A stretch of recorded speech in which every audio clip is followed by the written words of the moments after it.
So there's a lot of ways to get in shape, but what you gotta start measuring is how to get in shape without putting less pressure or compression on your body. And one way to do that is to use sled dragging.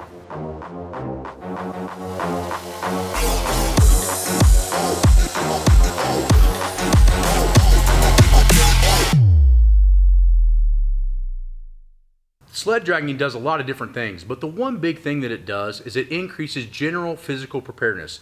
Now, general physical preparedness is the ability to do medium and hard workouts and completely recover from it. It's your general physical capacity and what you're capable of doing. Sled dragging is a great exercise for GPP, so if you're out of shape, sleds are actually better for you than running or any of those things because of the compressive factors. In sled dragging, it's mostly traction, it's not compressing your spine. You're still having to work a little bit harder than just average walking. The next big thing that sled dragging does, it increases muscle activation in the right areas.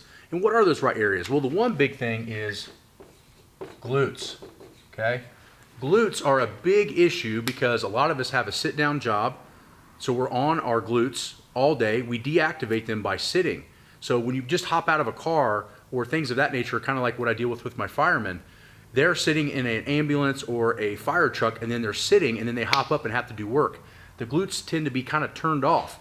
With sled dragging on a consistent basis, your glutes are going to be turned on and ready to work out. So I love to use the sled dragging to get my glutes ready to squat and deadlift. My philosophy on sled dragging is that it does create some back traction. How much research is out that is, who knows? The sled's pulling you backward and you're going forward, meaning that the spine, especially at the lumbar area where that thing is connected to you, is actually causing a little bit of decompression. I have found this true with a lot of the lawyers, doctors, and people that I train that have a lot of desk-type jobs and need to come in and squat right after workouts or deadlift. So make sure that you're doing stuff that's not at least increasing the back compression. I think that sled dragging is pretty good for back traction.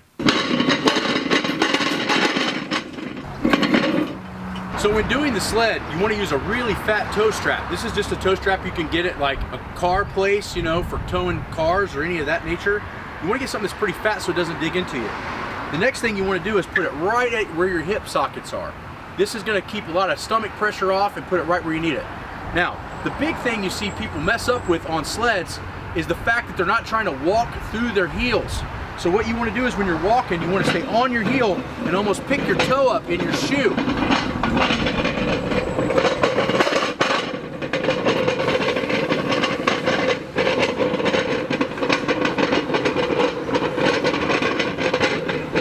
Doing this exercise, you really don't need to go more than 20 to 40 yards. The key is to stay on the heel, and I like to pick the toe up in the shoe, forcing the glute to have to do a lot of the work. The next big way you can do a sled is backwards. It's gonna get a similar muscle activation, but it's just a different stimulus. So what I like to do with my sleds is I'll drag forward for a while, and then I'll come back the same way backwards.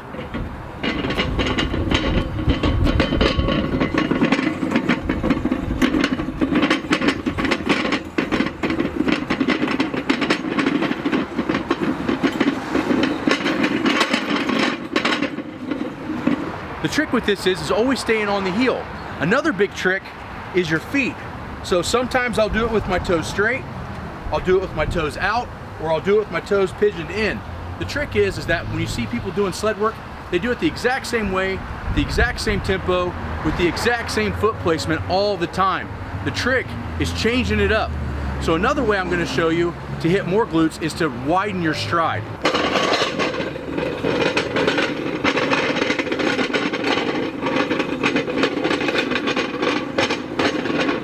As you can see, my stride is way more pronounced. It's longer, it's wider. But what I'm doing is I'm actually making my hamstring and my glute work harder.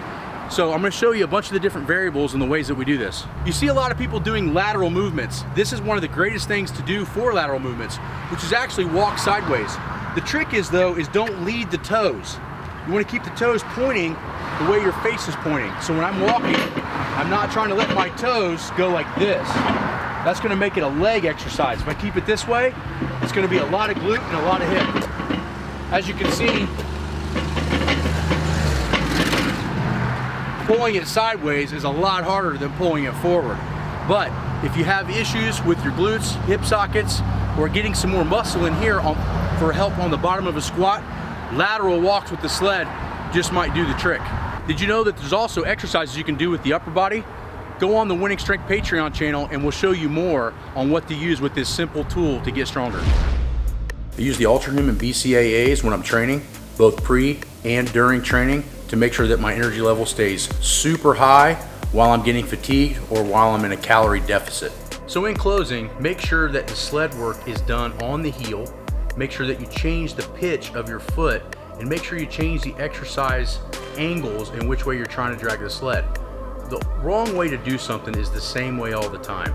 But I find that the sled is great for GPP for firemen, powerlifters, and anybody that's trying to reduce impact but still increase general physical preparedness.